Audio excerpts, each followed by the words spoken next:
Filming from GenCon 2016, I'm here with Jason of Flying Crow Productions, who is going to tell us a little bit about some of the new releases that they have available here, and also some previews of things to come. Thank you, Jason.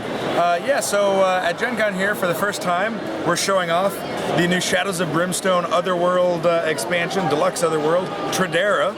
And this is basically a brand new Otherworld expansion where it introduces this industrial age, sort of World War I style alien battlefield as another world. And when your Old West heroes go into this other world, they find themselves, fighting in trenches and no man's land, through bunkers and whatnot. And there's a lot of really fun new stuff in here.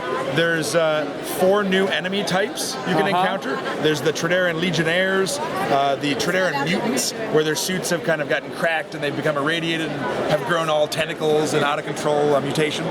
There's Z4 Grenadiers, which are these large kind of tank type troops that throw big explosives and are kind of slow but immune to a lot of damage. And then the last one is the Trederran Lieutenants, which are basically leaders that come out and can issue orders to the other troops on the battlefield.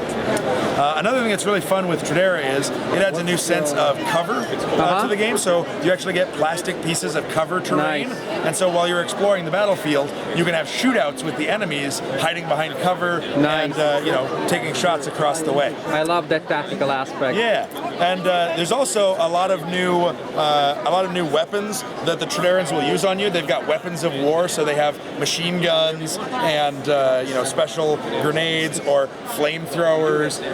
All these new weapons that are basically fueled by the Darkstone they use for their weapons of war. And can the players steal some of those and bring them back home? Yeah. There are lots of really cool artifacts that you can find in Trederra. You can actually get a flamethrower and bring it back to the Old West. Because Who wouldn't love that, right? I love to see the saloon dancer with the flamethrower, the bandito with the machine gun. You can also find a lot of the gear that they wear to protect themselves from all the corrupting toxic gases and corrosive Darkstone that they use in their weapons. You can get a Trederran breath mask. We had one game where, in test, where an orphan, her first game in Trederra, went in, first artifact she found was a breath mask, and immediately was this orphan running around wearing a gas mask. Very creepy, but also fantastic. Absolutely. So a lot of really cool new stuff in the Trederra expansion. We have this as a preview here at the show, and it's also going to be in stores in September. Excellent. Thank you. Yeah. And here we have some stuff that is not available to common mortals yet, right? So some previews. Right. It's basically previews of some of the items that we have been finishing off for the Kickstarter that we did. So, for instance, you have the Undead Outlaws and the Undead Gunslinger. And these are a cool new pack that are basically zombie outlaws that have come back for revenge and to get their gold back, get their cut. And the Undead Gunslinger, who is kind of he's got an ability called the fastest dead in the West, and he's got special dead man shots that he gets when he shoots at you, special bullets, ghost bullets, and things of that nature. And they're a lot of fun.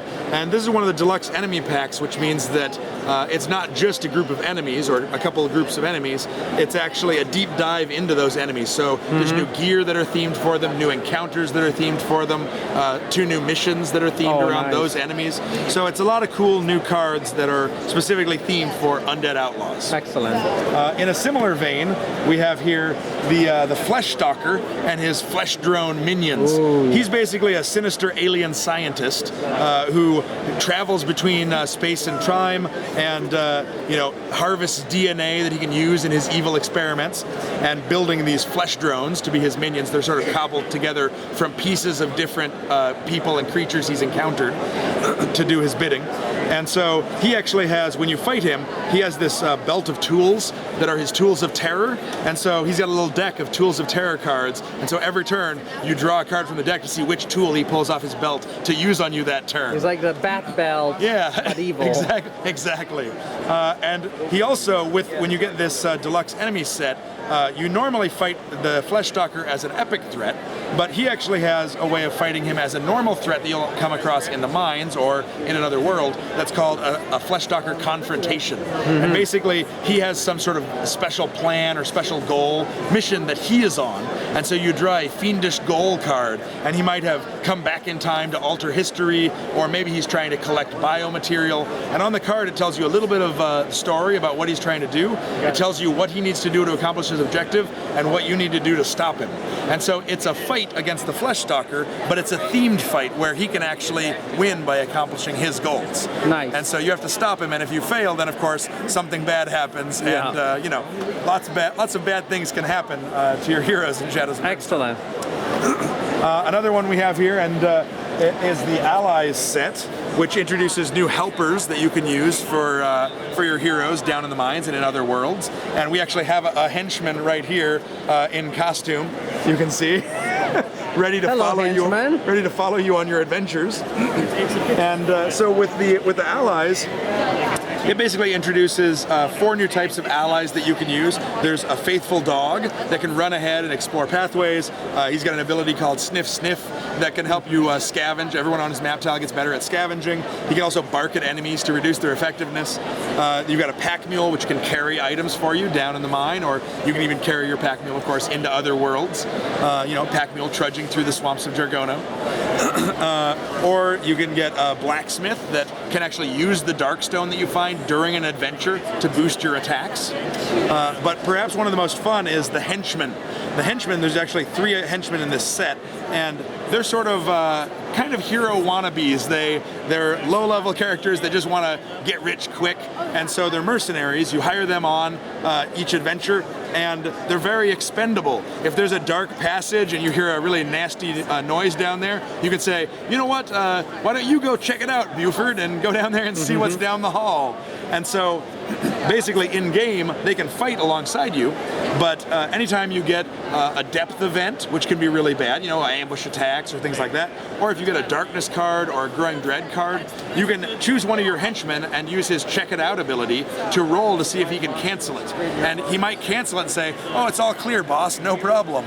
Or if you roll poorly, it might be that he's horribly killed in a gruesome fate. And so in the set, there's actually a chart, a D36 chart of 36 ways that your henchmen can be horribly killed right in front of you, with, you know, acid splashing on them, or a giant boulder coming down and crushing them, or maybe even stolen by the Fleshstalker and pulled it through a portal into another dimension. Excellent. He becomes the proverbial red shirt that is there to die to show that the threat is real. Exactly. I think there will probably be a lot of henchman models painted with red shirts. Absolutely. I'm guessing.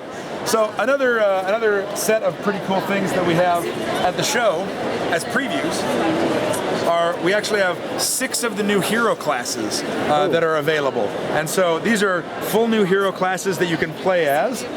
We have the Prospector, who's kind of a crotchety miner, who's got a big double-handed pickaxe and a miner's canteen, and is really good at scavenging and finding loot, finding gold. And he can help not only himself, but the rest of the party as well. You also have the Orphan, who basically is a younger hero that has been orphaned, is on the streets, but starts out with an orphan mission, where it's basically their goal in life. So it could be to avenge their paw, or become the best gunfighter in the West, something along those lines. And during the course of several missions, you can earn discoveries towards completing your orphan mission. Fun. And when you do that as sort of an overarching kind of meta goal, once you complete your orphan mission, or if you hit level 5, whichever comes first, you can basically grow up into a second hero class. So when you grow up, you can choose any of the other hero classes, and you take on all of the abilities and keywords of that class, and then whenever you get a new skill, you can choose from either the orphan or the new hero class. So you can grow up to be a gunslinger or a preacher or a saloon girl. So it's a lot of fun with the orphan. Here we have the Drifter, who's kind of the guy. Familiar. Looks say that. Looks maybe familiar. A little familiar. Rings a bell. Drifts between towns. Brings you know, it's kind of a danger magnet, so brings a lot of danger down on himself. Gives extra elite abilities to the enemies, but he also has long years of experience, which means that anytime, you know, at the start of any fight, he gives every other hero a free grit, because he's basically helping out, you know, tactically to fight the bad guys. Also, he's very hard to kill, we'll say. He's almost unkillable, and he's got the ability to heal injuries and mutations on his own naturally over time. Wow. And even potentially to heal death. That is something I like to know how to heal. Yeah, exactly. Who wouldn't want to do that? Here we have the Frontier Doc, who has a great support character. He's got a Doc's bag that starts with 3 bandage tokens at the start of each adventure, and he also gives +3 to your roll whenever he's using bandages to heal himself or someone else. And of course, he's not just support. He also has a lot of cool abilities for research and science and learning about enemies. And so if he's already faced an enemy, he'll usually have bonuses against that enemy in the future, whether in the same game or even in future games. So you can sort of be a researcher and keep track of what enemies you've seen and get better at them over time. All right, there's just 2 more here. We've got the Cowboy, who's kind of the quintessential Old West hero. He's pretty cool. He's a Rough Rider, which means at the start of each turn, he can recover a grit on a 4, 5, or 6 if he doesn't have one. So he's always going to have grit at his disposal. He also has a lasso, which means he can actually rope enemies and hold them in place and make a strength test each turn to keep them from moving, also reduce their combat effectiveness, both defense and combat. He also, one of his most fun things is on his skill tree, on one of the high-end skills you can get, is called Giddy Up, where he actually can use his lasso to rope and get on top of an enemy and ride a large enemy around the board. So he's a lot of fun to play as well. Thank you. And then lastly, not to be outdone here, we have the Jargono native, who's basically a tribal native human from the swamps of Jargono, from another world. And so he's a little bit primitive, but he's one of the best kind of hand-to-hand fighters in the game, and also one of the best hunters in the game. And so he's got a lot of different options for his weapons at the start of the game. He's also a fantastic hunter and is sort of a gladiator type character. Excellent. So a lot of really fun and cool new stuff for Shadows of Brimstone. And also here, GenCon, there was a new extension of Shadows of Brimstone that was announced. So on Friday, we announced a new product that we're going to be doing. Excuse me, Brian. A new product that we're going to be doing a Kickstarter for this fall, once all of the previous Shadows of Brimstone Kickstarter stuff is kind of complete and off to the printers and being manufactured. We've been rolling people onto this new project, which is called Shadows of Brimstone Forbidden Fortress. And it's basically a 3rd core set for Shadows of Brimstone, but instead of having the base be set in the Old West, it actually starts out in feudal Japan. So the heroes that you can play as are, for instance, the samurai warrior, the ninja assassin, the traveling monk, or the sorceress. And so each of those has a very different feel to them, a very different flavor. And all of the enemies are also based on traditional Japanese mythological demons and creatures. And so you've got things like the Tengu that are kind of raven people with long-nosed masks that fly down and claw at you and strike you with their swords. And you've got the Dishonored Dead, which are basically undead samurai who have been corrupted by the evil influences of the Darkstone. And you also have the big guys back there are Oni, which are a very classic Japanese sort of ogre with red skin and big horns. And they have tiger skin pants, which they call tiger pants, which I think is funny. Yes. Also, the large enemy here you can see in the middle is the living statue. And he's basically a giant temple guardian statue that's come to life to attack the heroes. Excellent. So Shadows of Brimstone Forbidden Fortress is, like I said, is slated to be a Kickstarter in mid to late October. And one other thing I'll mention for people that were part of the previous Kickstarter is that on the reverse side of those Forbidden Fortress Japanese feudal castle tiles, the backside is actually the belly of the beast, which was one of the stretch goals that we didn't reach in the first Kickstarter, where it's an entire world that is inside a giant living creature. So you're traveling through, the stomach and different organs, and you're able to attack, the different critters that are coming out to defend this giant creature from inside. So it's a lot of fun, and it seemed like that matched up really well with that feudal Japan theme, was the belly of the beast. Wonderful. Thank you so much for this wonderful walkthrough. All I'm seeing tells me more and more that Shadows of Brimstone started as a game and it is becoming a world, and I really like that incredibly immersive feel. I don't know that there are many other board games out there that give you this sense of like constantly new aspects of the world to explore, so that's quite remarkable. There's one last thing I'd like to say, if that's possible, and that is we haven't forgotten our other games. Shadows of Brimstone we've been working a lot on,